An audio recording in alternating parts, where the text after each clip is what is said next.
Chrissy has been struggling with her weight since she was just 6 years old, and despite numerous attempts at diet, even having lap band surgery, Chrissy now weighs more than 500 pounds.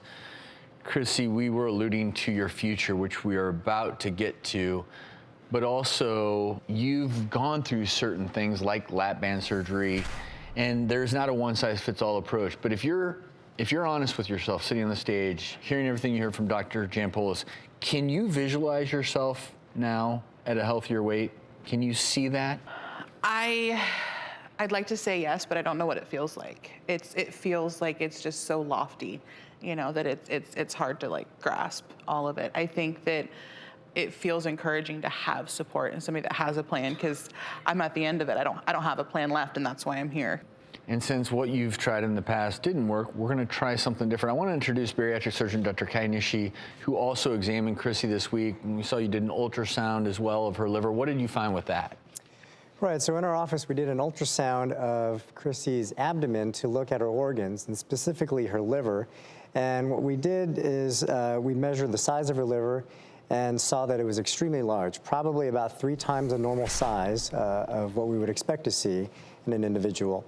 The other thing that the ultrasound showed is that the liver has been replaced by fat, and that's why it's become so large, and we call that fatty liver disease. And over time, that fatty liver disease eventually breaks down the liver, causes scarring, and eventually cirrhosis, and can lead to liver failures. But let's now look forward, because one of the things I think we were all surprised by, Dr. Nishi, is why Chrissy received the lap band surgery in the first place, why it didn't work for her. We were all a little surprised that that was an option that she had originally gone with. Tell us about that. Right, you know, some people may say, well, gee, you already had surgery. Why weren't you successful? Why didn't you lose weight? And in the office, you know, you mentioned that you felt like a failure. And, you know, what I wanted to tell you is that you shouldn't feel like a failure. You certainly shouldn't feel like you're the only one that's had an operation and didn't succeed. With lap band surgery, if you look around the country today, it's hardly ever performed. It only accounts for maybe 5 to 6% of all of the weight loss operations that are done. And the main reason why is because the success rates are so low. The other thing, though, is that not everybody was a great candidate for the lap band. And looking back to when you had that operation, I think if I evaluated you, I would not have picked that as the primary operation of choice for you. Typically, it was thought to be a good operation for people that had less weight to lose, that were not that heavy. And people that were massively overweight, people that were in the super obese category, generally benefited from other operations as opposed to the lap band. So it may not have been the right choice for you at that time. So maybe you can look back and say, okay, I didn't fail, that operation failed me. So you can stop beating yourself up about that, okay? So here we are today. What are your thoughts in terms of Chrissy and her ability now that she has the diagnosis of PCOS? We've talked psychologically about some of the issues driving her to probably eat more than she needs to eat. Do you think that there's hope for her to naturally lose weight? Oh, absolutely. I mean, it's not easy. It takes a lot of hard work. There's no magic bullet for this. There's no magic operation that does this. Sometimes people need surgery. Sometimes they don't. But you certainly can do it on your own and with the help of all these medical professionals around you. At this point, there's no problem leaving the lap band, for example. Right. And at this weight, would you suggest?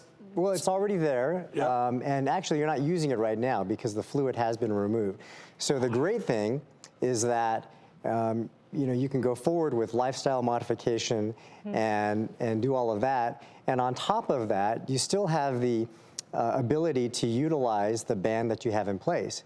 And I want to say too, though, before, I think this is important for anybody considering surgery, is that it is not the solution. I mean, I see a lot of patients in my practice who have failed much more aggressive surgeries than the one you had. So I think, you know, for the patient, you have to have the infrastructure, you have to have all the other issues resolved, or at least have an effective plan. I think it's irresponsible for a surgeon to do a surgery on somebody that, first of all, may not be the appropriate surgery, and second of all, that you don't have the full set of tools to do a comprehensive evaluation to make sure that you're being set up for success after having such an invasive surgery. So I really, you know, Dr. Nishi and I, we work together. I mean, obviously I do the more lifestyle approach, and I realize that there's a role for surgery surgery, and we may bring in the lap band again since you already have it in, but not until everything else is managed first